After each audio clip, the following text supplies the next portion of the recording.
Whispers in the trenches. The frost had settled heavy on the fields of Flanders that December night. The ground was hard as stone, the mud frozen into cruel ridges.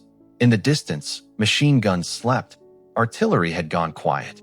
But in the silence, the men could still hear the echoes of war, the ghosts of shells and the screams of the fallen. Private Thomas Miller of the British Expeditionary Force rubbed his hands together, his breath rising like smoke. He thought about home, his mother's bread, the warm fireplace, his little sister running through the snow back in Yorkshire. Yet here he was, 20 years old, crouching in a trench with rats, mud, and the smell of death.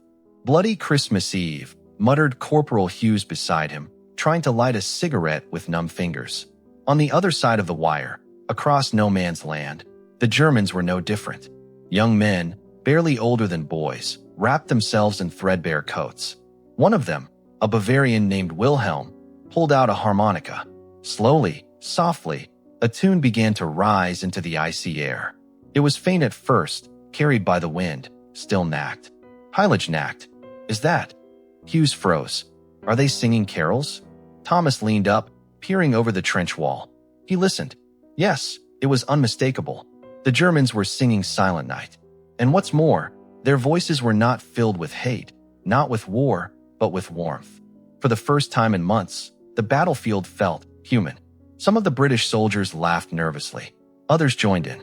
Soon, two languages blended together across no man's land. The words different, the melody the same.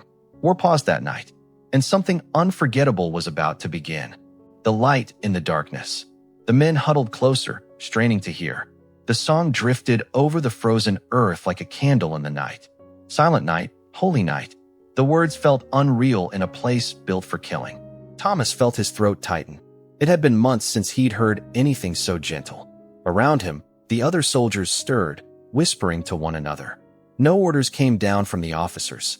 No machine guns opened fire. It was as if even the war itself leaned in to listen. Then something remarkable happened. From the German side, lanterns began to appear. Small flickers of light, carried by trembling hands, raised above the trench line. They glowed faintly against the night sky, as if stars had descended to the battlefield. They'll get themselves shot, Hughes whispered in disbelief. But no shots came. Instead, one of the British soldiers, nervous but smiling, began to sing back. His voice cracked at first, but soon others joined. The Germans clapped and cheered across the divide, answering with another carol of their own. Thomas couldn't stop himself. He began singing, too. His voice, rough and shaking, blended with dozens of others until the battlefield was filled with music instead of gunfire. It wasn't just singing anymore, it was defiance. Defiance against the cold, against the mud, against death itself. For the first time in months, they felt like men, not weapons. One German soldier's voice called out through the dark, thickly accented but clear. "English boys, Merry Christmas." Laughter burst from both trenches. Thomas grinned, heart pounding. He didn't know it yet, but that single shout was the first crack in the wall of war. And through it, something extraordinary was about to shine. First steps into no man's land. The night grew colder, but no one seemed to care anymore. The soldiers in both trenches laughed, clapped, and shouted across the narrow strip of land that had swallowed so many lives. Then, movement. Thomas squinted. A figure was climbing out of the German trench. Slowly, carefully, the man raised his hands high above his head. A lantern swung from his arm, glowing like a small star against the black night. "Bloody hell," Hughes muttered. "He's walking straight into no man's land." Every rifle pointed his way, but none fired. The battlefield held its breath. "Don't shoot," someone shouted in broken English. Friend. Thomas felt his heart hammering. What if it was a trick? But then he saw it. Another figure stepping up, this time from the British trench. A Scotsman with a red scarf, clutching a little parcel wrapped in brown paper. They walked slowly, one from each side, until they met in the middle of the frozen wasteland. For a moment they just stood, staring at one another. Enemies by war, strangers by chance. Then the German smiled, reached into his coat, and pulled out a cigar. He handed it over. The Scot laughed and gave him the small parcel. It was a tin of biscuits. The men shook hands. A roar of cheers exploded from both trenches. The impossible had just happened.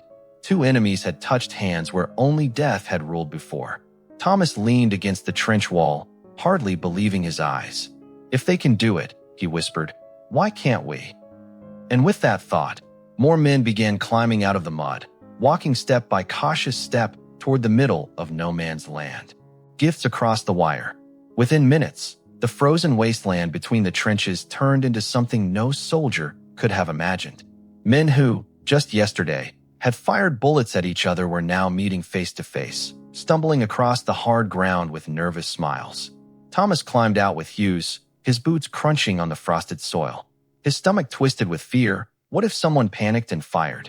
But as he drew closer to the center, he realized everyone was laughing, shaking hands, exchanging words in broken languages and wild gestures. The Germans handed over cigars, sausages, even little bottles of schnapps. In return, the British passed around tins of plum pudding, chocolate, and cigarettes. "Here, try this," said Hughes, pressing a piece of toffee into a German soldier's hand. The man grinned like a child, biting into it and nodding eagerly. Thomas found himself face to face with a young man who looked no older than him. The German pulled something from his pocket, a small silver photo case. Inside was a picture of a girl with a wide smile. "My latte," he said proudly, tapping the photo. "Fiancé."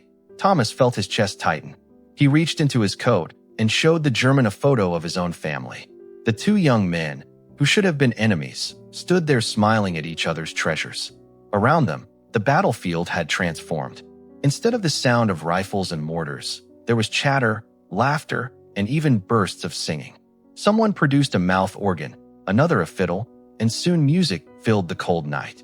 It was no longer no man's land. It was every man's land. A game in the mud. The night slowly gave way to a pale Christmas morning. Frost clung to every wire, every helmet, every boot. But instead of battle cries, the air was filled with shouts of joy. Someone, no one would later remember who, kicked a ball into the middle of no man's land. A cheer erupted. Men dropped rifles and reached for the ball like schoolboys. Within minutes, a game of football had begun. Thomas stood at the edge, grinning in disbelief. "Are we really doing this?" he muttered, before charging forward to join in. Hughes was already there, arguing about whether the ball had crossed the line. The makeshift teams were mixed, Brits on one side, Germans on the other. There were no uniforms, no referees, no rules except laughter and the sheer joy of play. Helmets were used as goalposts, the frozen mud as the pitch. Thomas kicked hard, sending the ball skidding across the ice. A German soldier slid after it, laughing as he tumbled to the ground. Everyone roared with amusement. For those brief minutes, there were no enemies, just men chasing a ball like they had in childhood. The game grew louder, wilder. Boots slipped, bodies collided, but no one cared. "Pass it here," shouted a deep voice in German. "Over here," cried a Scotsman, waving his arms. The ball soared through the air, landing at Thomas's feet. He took a deep breath, swung his leg, and sent it flying straight into the helmet goal. Cheers erupted on both sides. For a fleeting moment, standing there panting, mud on his boots, Thomas forgot entirely where he was. The war, the trenches, the blood, all of it vanished. It was Christmas, and they were just boys again. Stories shared by firelight. As the sun sank, the makeshift football match slowly came to an end. The soldiers, exhausted but laughing, slumped into groups in the middle of no man's land. The frozen ground became their table, the night sky their ceiling. Someone lit a small fire, then another. Soon, a chain of flickering flames stretched across the battlefield, tiny islands of warmth in the cold. Around each, soldiers from both sides sat shoulder to shoulder, sharing what little they had. Thomas sat with Hughes and a few Germans, passing around a bottle of schnapps. His throat burned at the taste, but it warmed him through. One of the Germans, Wilhelm, the man with the harmonica, began to play again. The tune was soft, cheerful, like something from a village fair. It pulled Thomas back to memories of markets in Yorkshire, of the sound of fiddles and laughter. Hughes grinned. "Not half bad, Fritz. Almost makes me forget you tried to shoot me last week." The German laughed, raising his cup. "War neen. Christmas job." They began to talk. Broken English, broken German, hand gestures, and laughter filling the gaps. They told stories of sweethearts, of farms, of fishing trips, of brothers back home. One man described the bakery he would return to after the war. Another, the cow he hoped hadn't wandered off. Thomas found himself staring into the fire, wondering, how can we hate each other when we're so alike? Across the battlefield, songs began again. Not hymns this time, but drinking songs, folk tunes, rowdy chants. Voices blended, rising into the night. The war seemed so far away, and yet, deep in his heart, Thomas knew this fragile peace couldn't last forever. Letters for home. The night stretched on, glowing with firelight and song. When the laughter finally softened, many soldiers pulled scraps of paper from their pockets, determined to capture what had just happened. Thomas found himself huddled near the fire, pencil in hand, scribbling by the dim glow of a lantern. His fingers were stiff with cold, but the words poured out anyway. Dearest mother, I must tell you of the strangest Christmas I have ever known. Tonight, I shook hands with the very men we've been told are our enemies. He paused, staring at the paper. How could he explain it? The smiles, the gifts, the football match in the mud. It all seemed too impossible to be believed. And yet, it had happened. Across from him, Wilhelm was also writing. Their eyes met, and they both chuckled, lifting their scraps of paper like trophies. Two young men, two different languages, but the same desire, to tell the ones at home that tonight, war had given way to peace. Hughes leaned over Thomas's shoulder. You think they'll believe you? Thomas shrugged. Even if they don't, at least I'll remember it. All around, the scratching of pencils filled the air. Letters carried hope, laughter, and disbelief across the frozen earth. Men wrote to mothers, wives, fiancés, children. Some tucked away little souvenirs, buttons, cigarette wrappers, even scraps of paper with names and addresses of soldiers from the other side. For one night, enemies became pen pals. And in that moment, the battlefield wasn't divided by trenches, but bound by ink, words, and memory. The officers' uneasy eyes. While the soldiers laughed, sang, and wrote letters, the officers stood apart, their expressions shadowed. They had joined the gathering, yes, but with stiff backs and cautious eyes. Captain Edwards of the British regiment watched Thomas and the others share cigarettes with Germans. His jaw tightened. He could not deny the warmth in the men's faces, but something about it unsettled him. War had rules, and this broke them. On the German side, Lieutenant Kruger felt the same. He leaned on his cane, scanning the men around the fires. They were supposed to be enemies, killers of the fatherland. Yet here they were, clinking tin cups like friends at a tavern. His chest ached with conflict. Part of him longed for this peace, but another part whispered of duty, of discipline. Sir, one of the younger officers muttered to Edwards, should we stop this? Edwards didn't answer. His gaze lingered on Thomas, laughing with Wilhelm over some half-translated joke. He thought of his own son, not much younger than those boys. Could he truly order them back to killing after this? Kruger, meanwhile, pulled his coat tighter. He feared tomorrow. Tonight was Christmas, but when dawn came, the general's orders would too. The higher command would never allow this brotherhood. Still, neither officer moved to end it. They let the men have their night, their fragile miracle. Perhaps, deep down, even officers longed for a break from the madness. The firelight flickered on uneasy faces. A truce was born in the hearts of common soldiers, but war still lurked in the minds of their leaders.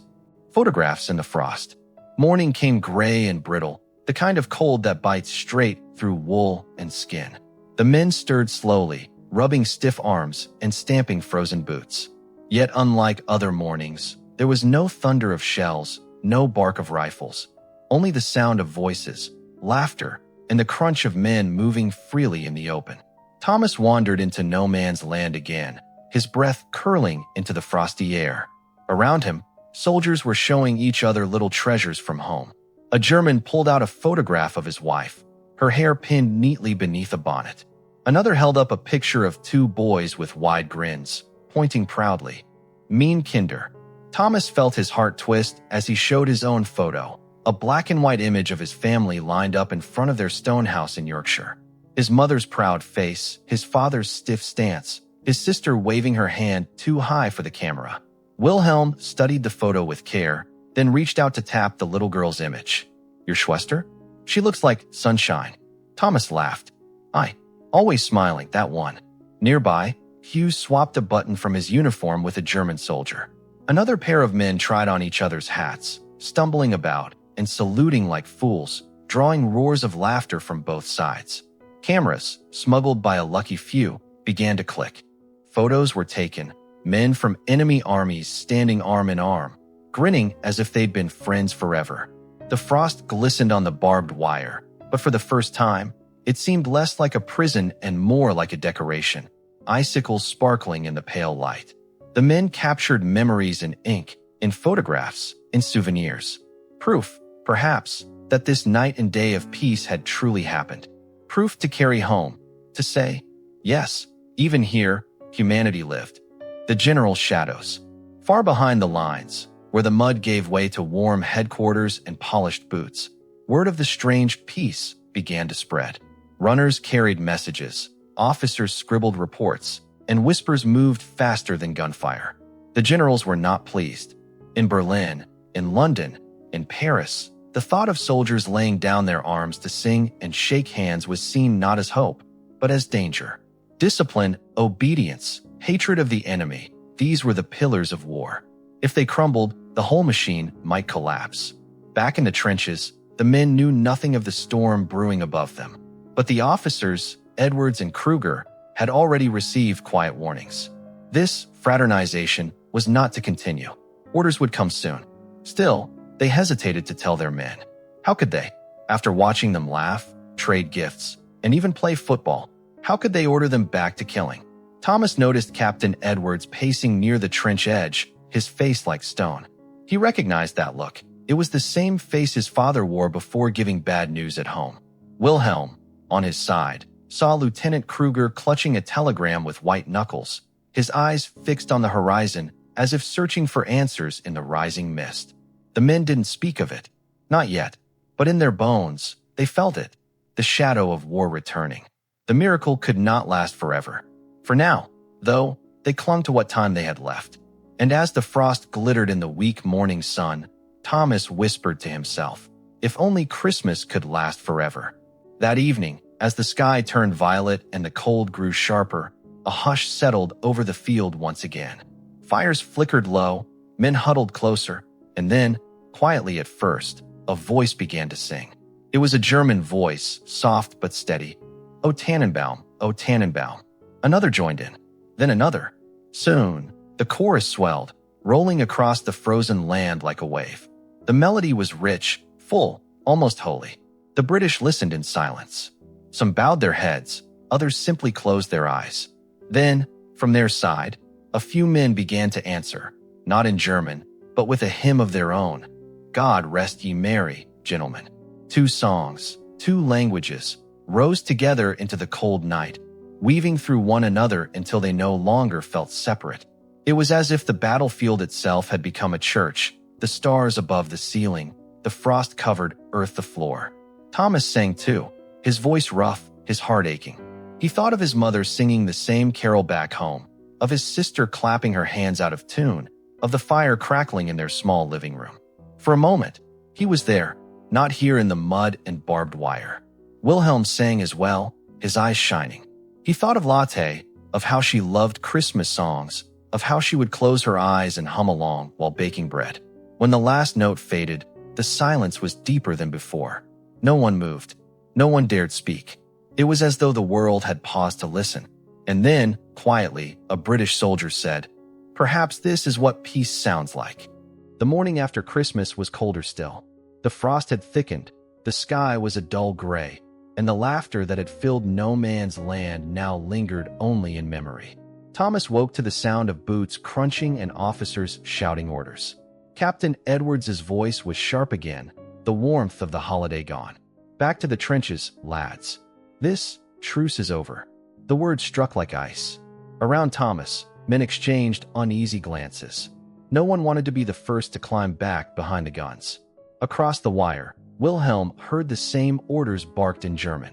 Lieutenant Kruger's voice was cold, his jaw clenched as he reminded his men that they were soldiers, not friends. Wilhelm looked at the frost where, just yesterday, he had laughed and traded gifts. It felt like a dream dissolving in daylight. And then it happened. A single rifle cracked. The sound tore through the silence like a whip. Every man froze.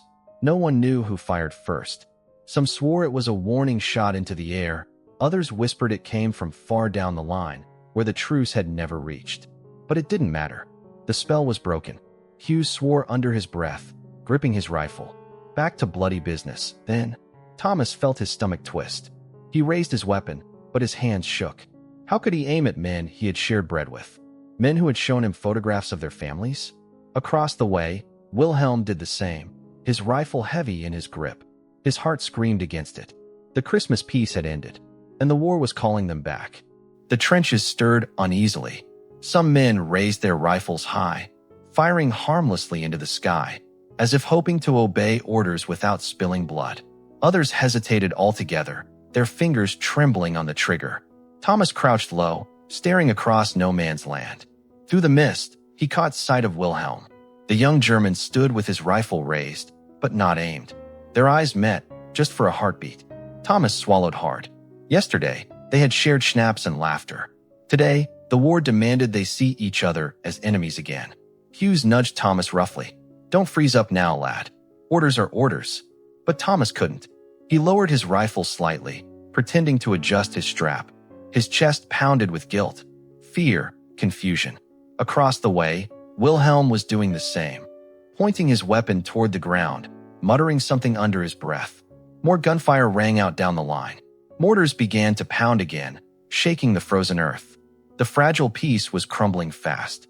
Thomas pressed his back to the trench wall, teeth clenched.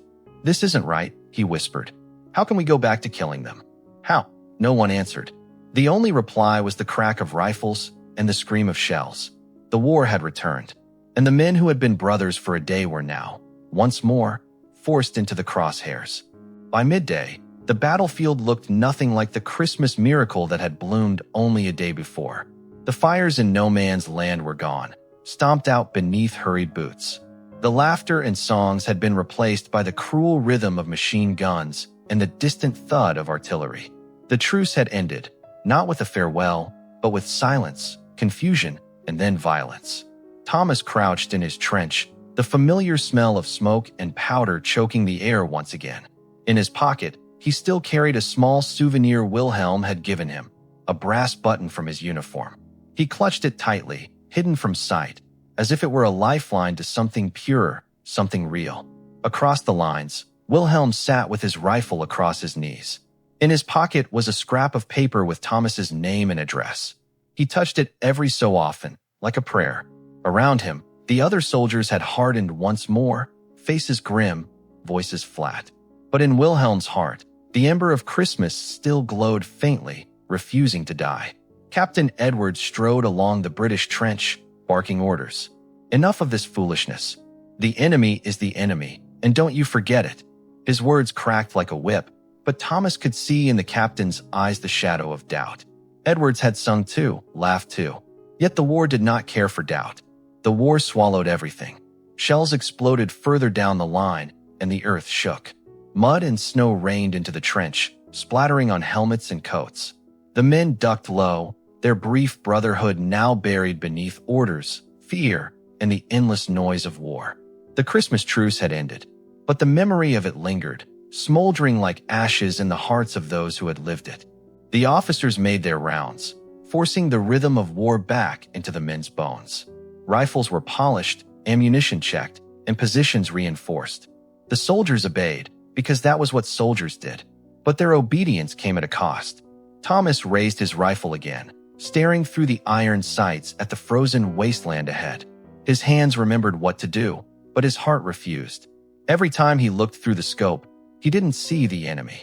He saw Wilhelm's face, laughing as he bit into a piece of British toffee. He saw the photos of wives and children passed around the fire. He saw men, just like himself. Still, when Captain Edwards barked, Thomas fired into the mist. The recoil slammed into his shoulder, and a sour sickness crawled through his stomach. He wasn't sure if he had hit anyone. He wasn't sure if he wanted to know. Across the line, Wilhelm was living the same torment. His lieutenant shouted, his comrades fired, and Wilhelm lifted his weapon with trembling arms. He pulled the trigger, the rifle cracked, but his aim was high, deliberately off. He prayed no one noticed. Obedience demanded blood. Conscience demanded restraint. The two battled within every soldier. Hughes muttered beside Thomas. "Feels wrong, doesn't it?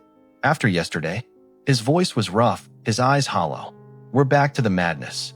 Like it never happened." Thomas nodded, but said nothing. He couldn't. The war had reclaimed its grip, and all they could do was obey, though inside, something was breaking.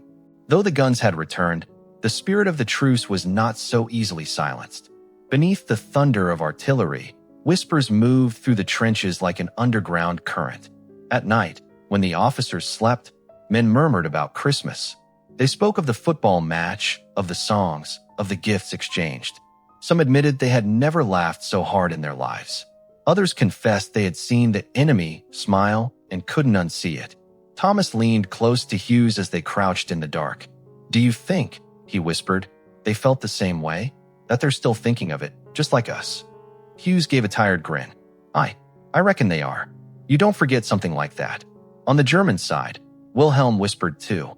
He and his mate spoke in hushed tones about the English boy with kind eyes, about the photographs, about the taste of plum pudding. One soldier even admitted he kept a British cigarette untouched, hidden in his pocket, for luck. But these whispers carried risk. Officers grew sharper, suspicious. One man was reprimanded simply for humming a German tune he had learned.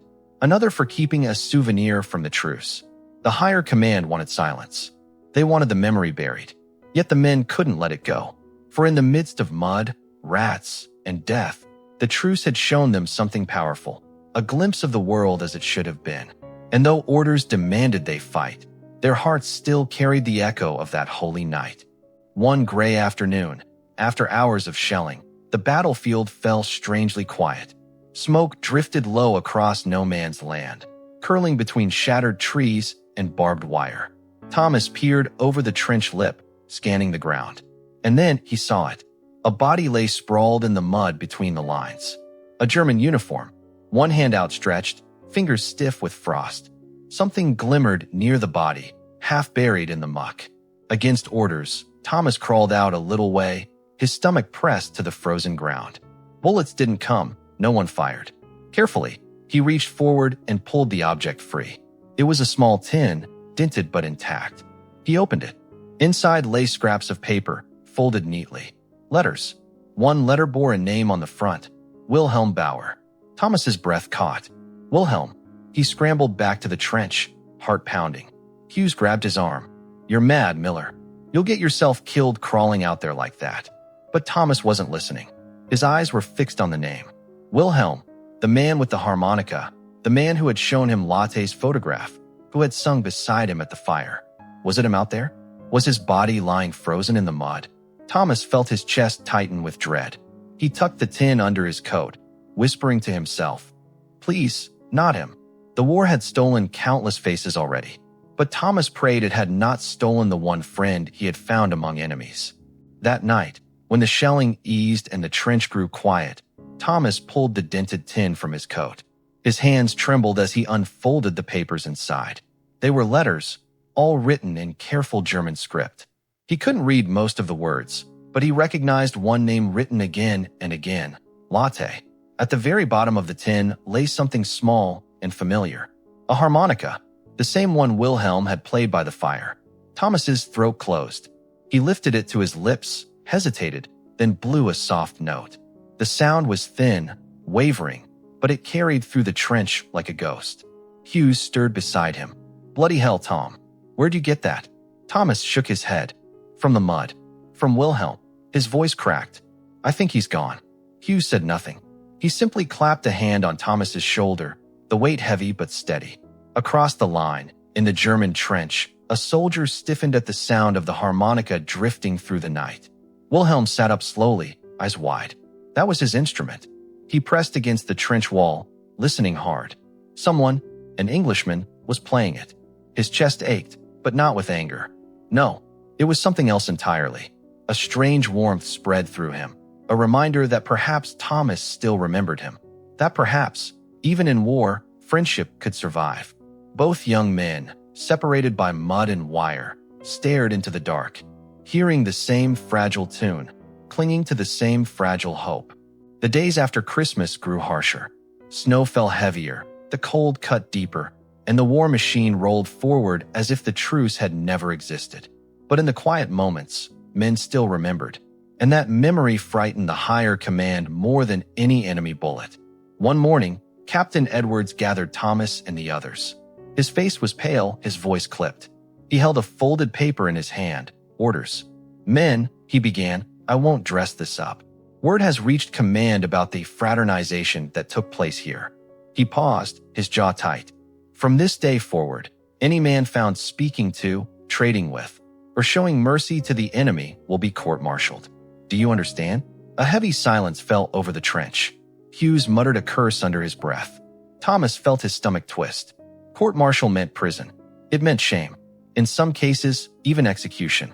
Across the line, Wilhelm heard the same speech in German. His lieutenant thundered about Vaterland and duty, waving a similar paper. The message was clear. Christmas was over. Compassion was forbidden. Wilhelm clenched his fists. He thought of the button he'd traded, the laughter, the football match, the harmonica. Were those now crimes? Thomas, too, gripped the tin in his pocket, hiding it beneath his coat. The memory of Wilhelm was now dangerous, a secret he couldn't share. Orders from above had slammed the door shut. But in the hearts of the men below, the memory of peace still burned. Quiet, stubborn, and untouchable. The new year crept in under a sky of iron. Snow lay thick in the craters of no man's land, soft and white, hiding the scars beneath. But the quiet did not last. The guns returned. First came the distant rumble, like thunder over the horizon. Then the roar of shells, screaming through the air, tearing into the earth with brutal force. The ground shook, the trenches quivered, and men ducked low as mud and snow exploded above them. Thomas pressed against the frozen wall, his hands over his helmet. He could feel the harmonica inside his coat, pressing against his chest like a heartbeat. He thought of Christmas, of songs, of laughter. But that world felt impossibly far away now. Across the field, Wilhelm endured the same storm. He clutched Lotte's photo, the edges bent from use, his teeth gritted against the endless pounding. Each blast seemed to erase another piece of what they had shared on that holy night. The officers barked orders. Rifles cracked again. Machine guns spat fire. The battlefield roared back to life. A beast awakened from its brief sleep. Yet through the chaos, Thomas could not bring himself to fire directly into the smoke where he knew Wilhelm's trench lay. His finger hovered on the trigger, frozen. And though he could not see Wilhelm, he prayed, silently, desperately, that Wilhelm was making the same choice. The Christmas truce was gone. The war had claimed the field once more. But in the hearts of a few young men, the memories still stood against the fire. The guns raged for days. Smoke rolled low across the battlefield, blotting out the weak winter sun. Men fell, trenches filled with mud and fear, and the miracle of Christmas felt like nothing more than a fading dream. But then, one brief moment. Thomas was peering over the trench rim, his rifle ready but his heart heavy, when he saw movement across no man's land. Through the haze of smoke and snow, a face appeared. Wilhelm. For a second, time stopped. Wilhelm stood with his rifle slung low, his eyes locked on Thomas. Their gazes held across the frozen distance, cutting through the chaos. Neither man raised his weapon. Neither moved. They just stared, two young soldiers, enemies by command, brothers by memory. Thomas wanted to shout, to wave, to do anything, but his throat was tight. He could only grip the harmonica in his coat pocket, pressing it hard against his chest. Wilhelm lifted a hand, just slightly, just enough for Thomas to know it wasn't a trick of the smoke. A silent farewell, and then the moment was gone. A shell exploded between them, the earth shattering, mud and fire raining down. When the smoke cleared, Wilhelm was no longer in sight. Thomas dropped back into the trench, his heart pounding. He didn't know if Wilhelm had survived. He didn't know if they'd ever meet again. But he knew one thing. For the rest of his life, he would carry that last glance. The war dragged on for years after that winter. Millions more lives were lost, and the guns did not fall silent until 1918. But for those who had lived through the strange and holy night of 1914, the memory never faded. Thomas survived the war. He returned to England, older, scarred, but alive. He carried few possessions home, his uniform, a worn photograph of his family, and the small harmonica he had once played in the trenches. Whenever he held it, he could hear Wilhelm's laughter, the carols in the frosty air, the sound of boots kicking a muddy football. Wilhelm, too, survived. Years later, when peace finally came, he returned to his village in Germany. He married Lotte, rebuilt his home, and tried to leave the horrors of the trenches behind. But sometimes, on winter nights, he would take out a British coin he had been given during the truce, rubbing it between his fingers as he told his children about the Christmas when the guns went quiet. Neither man ever knew for certain what became of the other, but both carried the same unshakable truth. For one night, the war had stopped. For one night, enemies had seen each other as men, as brothers, as human. The generals tried to erase it. History tried to bury it beneath battles and blood. But the soldiers remembered, and through their stories, the world remembers too. The Christmas truce of 1914 was not victory, not conquest, not politics. It was something far greater. It was hope.